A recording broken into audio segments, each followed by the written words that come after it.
पौराणिक कथा के अनुसार भगवान श्री कृष्ण बचपन से ही बड़े नटखट थे। उनकी बाल लीलाओं के हमेशा ही गुणगान होते हैं।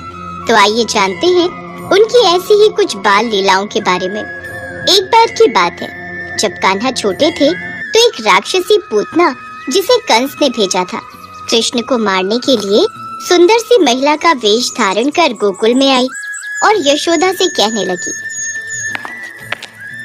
मैं देवलोक की वासी हूँ।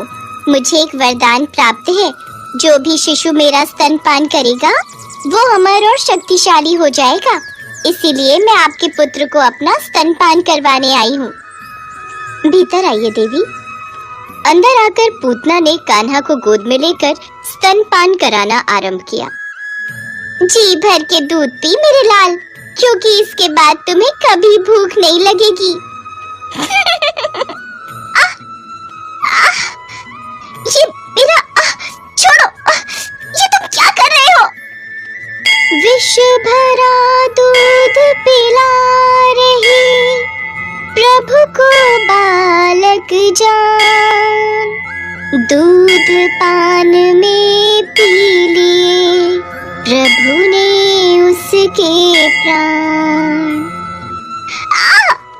छोड़ो छोड़ो मुझे। कुछ ही पल में वो एक भयंकर राक्षसी बन गई और दर्द के मारे जोर जोर से चिल्लाने लगी। लेकिन बाल कृष्ण ने उन्हें तब तक नहीं छोड़ा जब तक उसकी मृत्यु नहीं हो गई। मेरे लाल, ठीक है ना तू, मेरा लल्ला? कान्हा एकदम सुरक्षित थे। ऐसे ही समय बीता। कान्हा को माखन इतना पसंद था कि वो अपने दोस्तों के साथ लोगों के घरों में जाकर माखन चुरा कर खाते। वो रहा माखन, चलो दोस्तों टूट पड़ो। कान्हा और उनके दोस्त गोकुल के हर घर से माखन चुराया करते थे। अरे ये यमुना काकी ने तो माखन ऊपर टांग रखा है, अब हम उस मटकी तक कैसे पहुँचेंगे? हम गुलेल से मटकी फोड़ सकते हैं और सारा माखन नीचे आ जाएगा। अरे बेवकूफ, वो माखन है, दूध नहीं, जो छेद से नीचे आ जाएगा। कान्हा, अब तुम ही कोई उपाय बताओ। फिर कान्हा को एक तरकीब सूझी और उन्होंने सब ग्वालों की टोली बनाकर एक के ऊपर एक चढ़ने को कहा और आखिर में उन सब के ऊपर चढ़कर कान्हा ने मटकी नीचे उतारी। तभी यमुना काकी वहां आ गई और वो सब वहां से भाग गए। यमुना काकी कान्हा की शिकायत लेकर यशोदा के पास गई। यशोदा, आज तुम्हारा कान्हा फिर मेरा माखन चुरा कर खा गया, लेकिन मैं कह देती हूँ उसे डांटना मत। हाँ। इसी तरह और भी औरतें कान्हा की उलाहना लेकर आई, जिससे यशोदा मैया गुस्से में आ गई। कुछ देर बाद कान्हा घर आते हैं। मैया, बहुत भूख लगी है, थोड़ा माखन दो ना खाने को।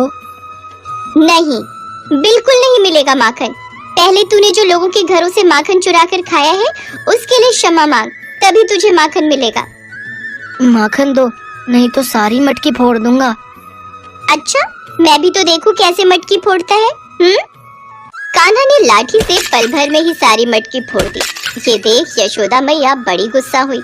यशोदा मैया उसे पकड़कर बाहर ले गई और रस्सी से बांधने लगी।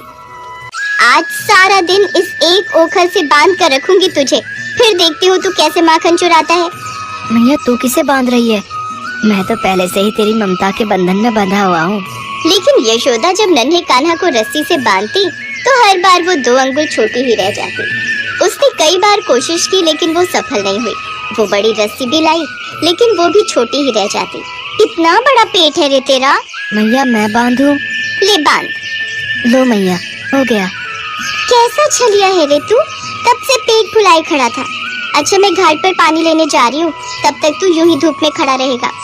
यशोदा के जाते ही कान्हा ने उस ओखल को 2 बड़े पेड़ों के बीच फंसाया और जोर से रस्सी को खींचा, जिससे दोनों वृक्ष नीचे गिर गए और वो दोनों ही वृक्ष जो अपने पिछले कर्मों की सजा भोग रहे थे उससे आजाद हो गए। लेकिन जब यशोदा वापस लौटी तो उसने देखा कान्हा के बगल में 2 बड़े बड़े वृक्ष गिरे हुए थे, जिन पर बैठकर कान्हा मुस्कुरा रहे थे। हाय दैया, मेरे लाल, ठीक तो है ना तू? क्या हुआ यशोदा? मैं इसको ओखल से बांध कर गई थी जी, लेकिन पता नहीं कैसे ये बड़े वृक्ष आकर गिर गए। मेरे लाल, तू ठीक तो है ना? मैया, मैं बिल्कुल ठीक हूँ, आप चिंता मत करो। कान्हा बचपन में केवल माखन मिश्री ही नहीं बल्कि माटी भी खाते थे। एक बार यशोदा मैया से किसी ने शिकायत की, काकी, हम सब खेल रहे थे, तब इसने मिट्टी खाई है। हाँ मैया, इसने मिट्टी खाई है मैया, देखो तो इसके मुंह में। लल्ला, तूने माटी खाई है? नहीं मैया, मैं क्यों मिट्टी खाऊंगा, मिट्टी तो गंदी होती है ना, ये सब झूठ बोल रहे हैं। मुंह खोल लल्ला। जैसे ही कान्हा ने अपना मुख खोला, मैया यशोदा को पूरे ब्रह्मांड के दर्शन हो गए। कान्हा के छोटे से मुख में अंतरिक्ष, दिशाएं, द्वीप, पर्वत, समुद्र समेत पूरा ब्रह्मांड नजर आ रहा था। कान्हा के मुख में ऐसा दृश्य देख मैया यशोदा चकित होकर वहीं गिर पड़ी। लगता है मैया मेरे तत्व और अलौकिक शक्तियों से अवगत हो गई हैं। तब श्री कृष्ण ने तुरंत अपनी शक्ति रूप माया विस्तृत कर दी, जिससे क्षण भर में मैया यशोदा सब कुछ भूल गई। और अगले दिन कान्हा अपने दोस्तों के साथ नदी के पास पेड़ों पर चढ़कर बैठे हुए थे। तभी कुछ ग्वालन पानी भरने नदी पर आती है। ये देखो, ये नया घड़ा कल पास के गांव में मेले में गई थी, वहीं से लाई हूँ। सुंदर है ना? हाँ ममता, ये तो बहुत ही सुंदर है। चल अब जल्दी से पानी भर लो, नहीं तो बातों बातों में यही शाम हो जाएगी। अच्छा, नया घड़ा, अब देखो मेरी गुलेल का कमाल। सभी सर पर घड़ा उठाए जाने लगी। तभी कान्हा ने अपनी गुलेल के पहले ही निशाने से चांदनी का पानी से भरा घड़ा फोड़ दिया। हाय दैया, हमरा नया घड़ा तोड़ दिया। कान्हा के बच्चे, रुक तू अभी। लेकिन नटखट कान्हा अपने मित्रों के साथ वहां से भाग जाते हैं। ऐसे ही उनकी कई नटखट शरारतों के बारे में हम जानेंगे नटखट कन्हैया पार्ट 2 में। खाटू श्याम बाबा का प्रसिद्ध मंदिर राजस्थान के सीकर जिले में स्थित है। खाटू श्याम जी को भगवान श्री कृष्ण का अवतार माना जाता है। देश के करोड़ों लोग खाटू श्याम जी की पूजा करते हैं। खाटू श्याम जी मंदिर में हर वक्त भक्तों का तांता लगा रहता है और विशेष रूप से होली से कुछ दिन पहले सीकर जिले में खाटू श्याम जी का विशाल मेला आयोजित होता है, जिसमें राजस्थान सहित अन्य प्रदेशों के श्रद्धालु भी बाबा के दर्शन करने आते हैं। खाटू श्याम जी की कहानी महाभारत काल से शुरू होती है, जिस वक्त उनका नाम बर्बरीक था। बर्बरीक भीम का पौत्र और घटोत्कच का पुत्र था। बर्बरीक बचपन से ही बहुत वीर योद्धा था। बर्बरीक ने अपनी माँ से युद्ध कला सीखी थी। बर्बरीक देवी शक्ति का बहुत बड़ा भक्त था। एक बार बर्बरीक ने देवी शक्ति की कठोर तपस्या की। बर्बरीक की कठोर तपस्या को देखकर देवी शक्ति वहाँ प्रकट हुई। आंखें खोलो पुत्र। प्रणाम माते। तुम्हारा कल्याण हो पुत्र, मैं तुम्हारी तपस्या से अति प्रसन्न हूँ। बोलो, क्या वरदान चाहिए? माते, आपने मुझे दर्शन देकर कृतार्थ कर दिया। अब तो बस एक ही अभिलाषा है कि आपका आशीर्वाद सदैव मुझ पर बना रहे और मैं अपना संपूर्ण जीवन दीन दुखियों की सहायता में व्यतीत कर सकूं। तथास्तु, तुम सदा दुर्बलों का सहारा बनोगे। मैं तुम्हें ऐसी शक्ति प्रदान करूंगी जो तीनों लोकों में किसी के पास भी नहीं है। पर ज्ञात रहे पुत्र, तुम्हें इन शक्तियों का दुरुपयोग नहीं करना। भगवती शक्ति ने बर्बरीक को 3 दिव्य बाण वरदान स्वरूप दिए। वो बाण अपने लक्ष्य को भेद कर वापस लौट आते थे। इसी वजह से बर्बरीक अजेय हो गया। बर्बरीक अपनी माता के पास पहुंचा और देवी शक्ति के दिए वरदानों के बारे में बताया। माँ, मैं भी कौरव और पांडव के युद्ध में जाना चाहता हूँ। मेरी युद्ध में जाने की बहुत इच्छा है। पुत्र बर्बरीक, मैं जानती हूँ तुम एक महान योद्धा हो, इसलिए मैं तुम्हें रोकूंगी नहीं। पर मुझे वचन दो कि तुम हारे का सहारा बनोगे। तुम युद्ध में हारने वाले की तरफ से लड़ोगे। मैं आपको वचन देता हूँ, मैं हारने वाले की ओर से ही युद्ध करूंगा। अपनी माँ को वचन देकर बर्बरीक नील घोड़े पर सवार होकर 3 बाण लेकर रवाना हो गया। भगवान कृष्ण तो अंतर्यामी है, वो ये सब लीला होते देख रहे थे। भगवान कृष्ण जानते थे कि बर्बरीक केवल हार रही सेना की तरफ से लड़ेगा, और वो ये भी जानते थे कि कौरवों को भी बर्बरीक के इस वचन के बारे में पता है। बर्बरीक कौरवों का सहयोग कर पांडवों का विनाश कर देगा। इस प्रकार जब वो कौरवों की तरफ से लड़ेगा तो पांडवों की लड़ रही सेना कमजोर हो जाएगी। उसके बाद वो पांडवों की सेना में चला जाएगा। इस तरह वो दोनों सेनाओं में घूमता रहेगा। श्री कृष्ण को पता था अगर बर्बरीक इस युद्ध में शामिल हुआ तो कोई भी सेना नहीं जीत पाएगी और अंत में कौरव पांडव दोनों का विनाश हो जाएगा और केवल बर्बरीक शेष रह जाएगा। इसलिए रास्ते में ही श्री कृष्ण ने ब्राह्मण का वेश धारण कर बर्बरीक को रोका। बर्बरीक को रोकने का अब एक ही उपाय है, मुझे बर्बरीक से उसके शीश का दान मांगना होगा। हे महावीर योद्धा, तुम कौन हो? ये कुरुक्षेत्र की रणभूमि है। तुम कौरवों और पांडवों के युद्ध में क्या कर रहे हो? हे ब्राह्मण देव, मैं घटोत्कच का पुत्र बर्बरीक हूँ। मेरा प्रणाम स्वीकार कीजिए।